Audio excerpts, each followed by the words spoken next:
Welcome to Mom on Purpose, where it's all about helping moms overcome challenges and live their best lives. My hope is by being here, you are more inspired to become the mom you were made to be. I'm Natalie, your host, a wife, boy mom, dog mama, Chicagoan, and former lawyer turned professionally certified coach. If you're here to grow, I can help. Let's go. Hello, my beautiful friends. Welcome to the podcast. Today, I am delighted to talk with you about how to be less snappy. Do you ever snap? I know I sure do.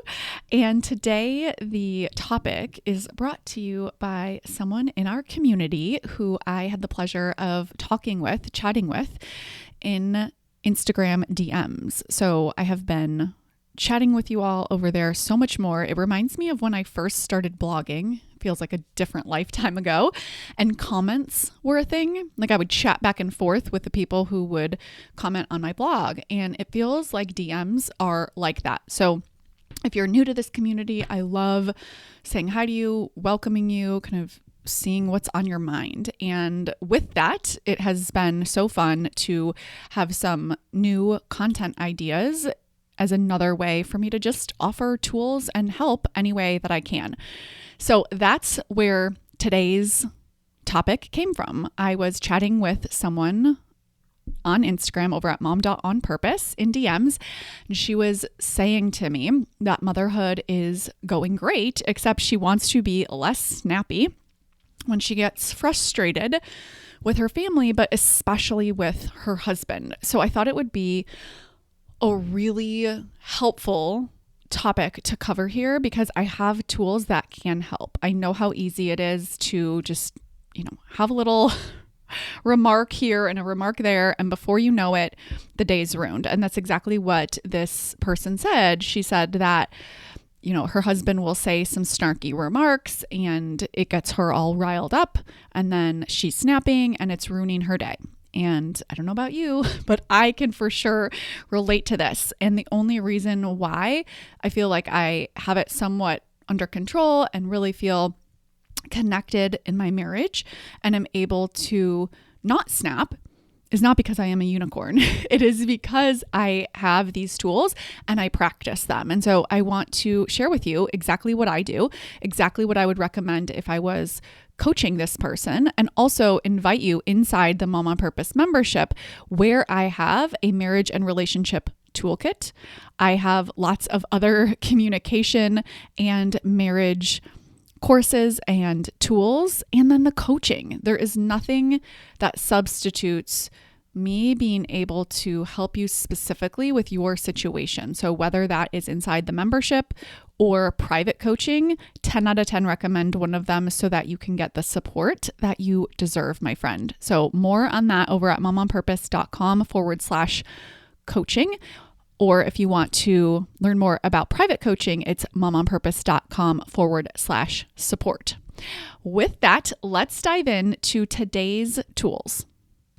So after I went back and forth with this person, she explained that she is planning an adults-only trip to Aruba with her and her husband for a wedding, so they can attend a wedding. And her husband has been making comments like, you want to do this instead of the family trip. You would rather go to Aruba. And the way that he's saying it is making her feel really bad because they usually do an annual trip to Universal, but instead they would be doing this Aruba trip. And so she's feeling a lot of guilt. She's questioning whether she should redecide. And kind of what we're going to focus on in this episode is she is snapping and she's really letting those comments from her husband get under her skin, and it's ruining her day. So, all right, now you know what's going on. Here's how I can help. The first tool that I want to go over is the thought, feeling, action cycle. Thoughts create feelings, and feelings drive all of your actions. So when you're snapping at your husband, that's an action. And what that means is there is a thought and a feeling that are driving that action. So if the feeling is frustrated, there's a thought that's creating the frustration. Like, He always gets to me. I hate when he says these things. He's being rude again. This isn't fair. I didn't get the actual thought, but if I was coaching this person, I would definitely be asking her, okay, what's the thought that you're thinking right in the moment that's creating the frustration that causes you to snap? Thoughts create the feeling of frustration, and there might be some resentment, some irritation, some anger, or any other negative emotion. And then those feelings lead to snapping, because snapping is one of the ways that you can respond to a feeling. You can respond to a feeling by processing the feeling, by reacting to the feeling, by avoiding the feeling, or by resisting the feeling. So if she would have gone in the kitchen and just eaten some cookies, that would be avoiding the feeling. But here, which I can totally relate to, we think thoughts like, why is he saying this? This isn't fair. That's so rude. It feels frustrating when we tell ourselves that story, and then we react to that feeling, and it happens so fast. So I like to start off with this, and there's an entire course called the Inner Framework course inside the membership portal that goes over this, because it's foundational to solving the problem. I can help you get to a place of feeling empowered and feeling calm and feeling confident, connected, and at peace, and still showing up how you want to show up. And that might be having a conversation with your husband, or it might not be. But I will get you to a place of feeling so much better, so much more empowered, so much more connected to yourself and your husband and your family. And it's all about what's going on internally for you. Because what I can't do, and you know this already, I can't control your husband. I can't control your spouse. We can make requests, and I'm all for that. We'll get to that later. But what I focus on and what I can help you with the most, and it is life-changing when you do this work, is how you think, how you feel, and how you respond. So let's go over it again because it's so important. The reason that you're snapping ever is because you're telling yourself a story, and that story is creating frustration. So your mindset, your thoughts create frustration in your body, and you react to that frustration by snapping. And this doesn't mean that your husband was to blame before, but now you're to blame. That's that blame cycle I talk about, where we go from blaming our circumstances to then blaming ourselves. That is entirely unhelpful. So it's not that he's to blame and you're also not to blame. But when we own what's ours to own, our thoughts, our stories that we're telling ourselves, and the feelings that we are feeling, then we can respond however we want. And it actually becomes so helpful and empowering because it's what you can control, because you can't control him. And I think it's really important to remember that your brain is wired to protect you. It's not wired to look for the benefit of the doubt. It's not wired to be easygoing. It is certainly not wired to feel happy. It is wired to look for the negative. It's wired to protect you on default. So your brain will have these automatic thoughts, and they will be negative, and it will put your guard up, and it will feel very protective, but it will get you into this fight, flight, response state where you're defensive, where all of a sudden it's you against your husband. And this reaction is often unnecessary and unhelpful. So understanding the brain and how it's wired for survival is so important to solving this, because once you understand that, you realize you have so much power to rewire your brain to choose differently. And I want to mention here that this does not mean that you want to feel so positive when your husband makes snarky remarks. I say this to my clients often. It is not my job to tell you what to think. It's my job to show you what you're currently thinking and help you build the skill of how to think so that you can decide how you want to think. So when a husband says remarks, and you want to think that they're snarky remarks, how do you want to think? Most likely, I would say 9.9 times out of 10, we don't want to think the way that our default brain is thinking. But in an instance where our husband is spouting snarky remarks, we often don't want to go to completely positive about it either. So this is where we slow it way down and we decide We're going to own what's ours and choose intentionally how we want to think, feel, and act. When I was talking with this person over on Instagram, she said she was considering changing her mind about the family trip. She was considering canceling it. She was considering just forgetting all about her desire to go to Aruba and, asking for advice. What should she do? And I told her I can't possibly tell her what to do without coaching her, because what you do is the action that you take. And it's an important question, like what should I do? It's just not the best first question. Because if you are making decisions about what to do from feeling really disconnected and frustrated with your spouse, you're never going to create the best answer for yourself for what you should do. Instead, what I like to do with my clients is, okay, let's take a step back and let's decide what you want to think, how you want to feel, and then what you want to do. So for this person, how do you want to think and how do you want to feel when your husband says whatever he's saying to you? And how do you want to act? It's very clear that she did not want to be snappy. And I get that, right? It's very reactive. But how do you want to respond? And when we slow it way down and we explore the limitless options to this, it actually creates so much more intimacy and vulnerability. For example, you might decide that you want to think, I can handle this calmly. Or he doesn't realize how his comments impact me. Or it's okay for him to prefer the Universal trip and for me to prefer the Aruba trip. That's totally fine for us to have different opinions. You might decide that you want to feel calm, connected, confident. You might decide that you want to feel loving. Most of the time when I suggest love, people often assume that we mean love for the other person. And that is part of it. But what I first and foremost mean is love for yourself. So in this case, she was really beating herself up and giving herself a hard time, feeling guilt and maybe some selfishness. And we can clean all of that up with intentional thinking and feeling. So she might want to feel love for herself and love for her family and for her husband, and decide it's totally okay and valid for us to all have different opinions about how we travel this year. That's okay. And then from that place of feeling connected and grounded and loving towards herself and towards her family, then the question becomes, okay, what do you want to do here?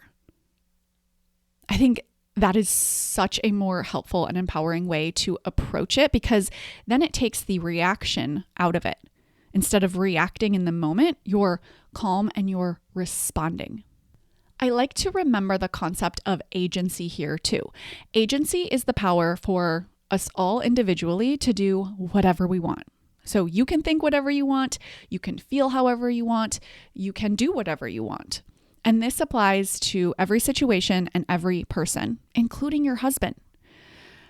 Now, of course, there are consequences. If you go and break the law, there's a consequence. You're probably going to get arrested, maybe go to jail. XYZ happens if you do ABC.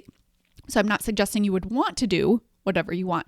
But when we truly understand that everyone has free agency to think, feel, and act however they want, we become so much more empowered because we stop trying to control other people. We are not supposed to be able to control other people. I like to think that's God's business. That's none of my business. When I think about my dad, for those of you who have been listening a long time, you know that he passed away a handful of years ago, and he spent most of his life as an alcoholic. And it was a very complicated, hard relationship and one of my best relationships. And I did so much work on it. And I got to so much peace and freedom in our relationship when I stopped trying to control him. It's none of my business why he is choosing alcohol. And it's none of my business to try to stop it. And it was just like so freeing and created so much inner peace for me when I saw like this was his journey. I don't know why. I don't have to know why. His spirit's journey.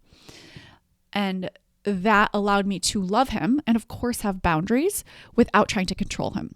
How does this relate to this instance about planning a vacation and snapping at your husband? Well, when we think husband shouldn't do that, husband shouldn't say snarky remarks, husband is supposed to be a certain way, we think we have control over their agency. And that doesn't mean, again, that I'm suggesting you are apathetic or you don't care. But think of the spectrum. On one side of the spectrum, there's apathy. On the other side of the spectrum, there is control.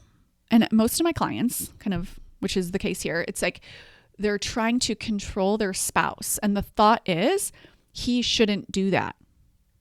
And whenever we think someone else shouldn't be doing what they're actually doing, we create so much resistance for ourselves. Now, again, it doesn't mean you have to like it, but in the middle of that spectrum is you care, but you're focusing on who do you want to be with a spouse who says those remarks. So in this situation, instead of reacting and snapping and feeling all of this frustration, you can work on controlling your emotions, processing them instead of reacting to them, thinking more intentional thoughts, and then responding differently. And when you respond differently, it will create a completely different experience for you and most likely for your husband as well. Like I mentioned earlier in the podcast, you absolutely can make requests. I think having a conversation out of the moment is one of the best types of marriage communication that you can have. 9 times out of 10, when I am coaching a client, the conversations that they're having are in the moment. So it's after husband says a snarky remark, after you've snapped, and now all of a sudden you're bringing up all of these things, and both of you are already feeling combative in this defensive state, and it's just not going to produce the most helpful conversation. So what I mean is having a conversation out of the moment, not after he's made a remark, not when you're feeling reactive, when you're both calm. That's the best time to have a conversation. And you might approach it like this. Hey, honey, when you make remarks about the Aruba trip, the story I tell myself is that I'm doing it wrong and we shouldn't be going.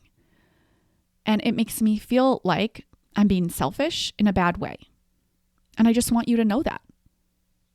And that's it. Oftentimes we think that a conversation has to have some sort of resolution, but so much connection and so much intimacy happens just when we share our experience.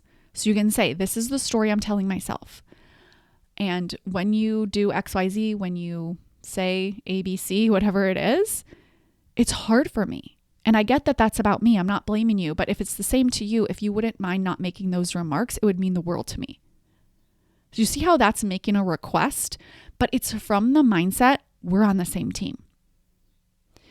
It is not from the defensive tug of war, push-pull type of dance that it's really easy to get in because of that primitive brain. It's not your fault. It's not your spouse's fault. It's just that we are not taught this. We're not taught brain management. And because you're with your spouse so much, it's so easy for the brain to kind of go haywire and to create disconnection and feel like you're not on the same team. So you are in this together, not to attack each other. And when you feel that way, when you think that mindset, the way that you communicate will be completely different. Aside from having a conversation out of the moment, I think it's also important to touch on the work that you can do individually in the moment, as well as out of the moment. So out of the moment work that you do on yourself, I say is like 80% of the work. In the moment work is about 20%. Super important that you realize this, because a lot of people, especially when they start working with me, they just want to learn how to process their frustration so that they don't snap.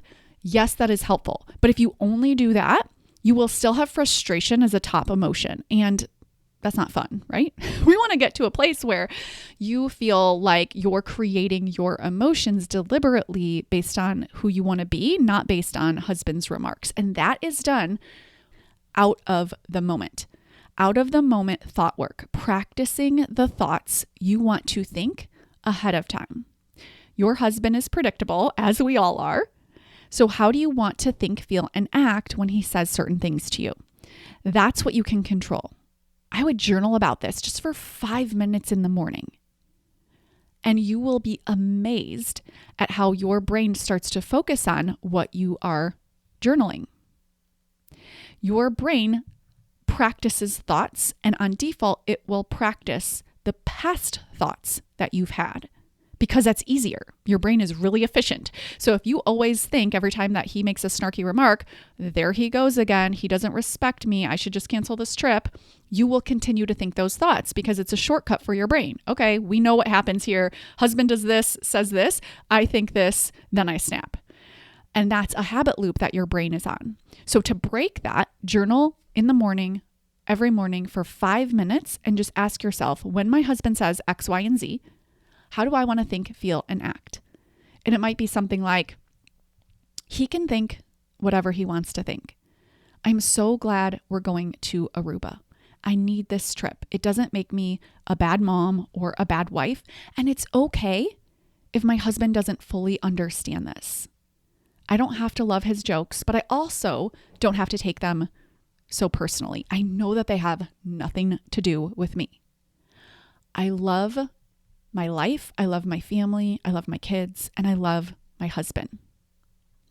I love that we are going to Aruba and we will go to Universal next year. I got me.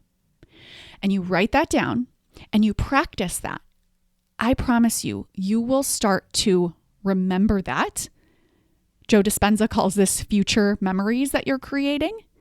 And it works so powerfully because then, as you're presented with opportunities to practice this, you won't feel the frustration as much. You will start to feel calm and you'll increase that pause, that response time, and you will respond from the person who you want to be, not from that reactive, negative, primitive brain that is wired for survival.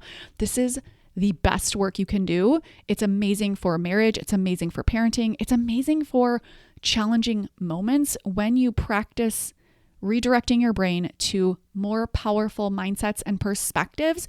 You will feel different and you will take different action. That's how you know if you're doing it right. And that's the support that I offer you ongoing inside the Mom on Purpose membership, because I can get in there, get in your brain and help you specifically with your situation. We have group coaching calls just about every week that you can attend live, and you can also listen to the replay of and really get the support that you more than deserve.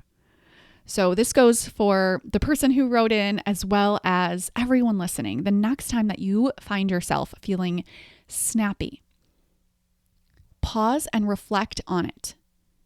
Out of the moment, go through what happened in your mind and ask yourself, okay, what was I thinking?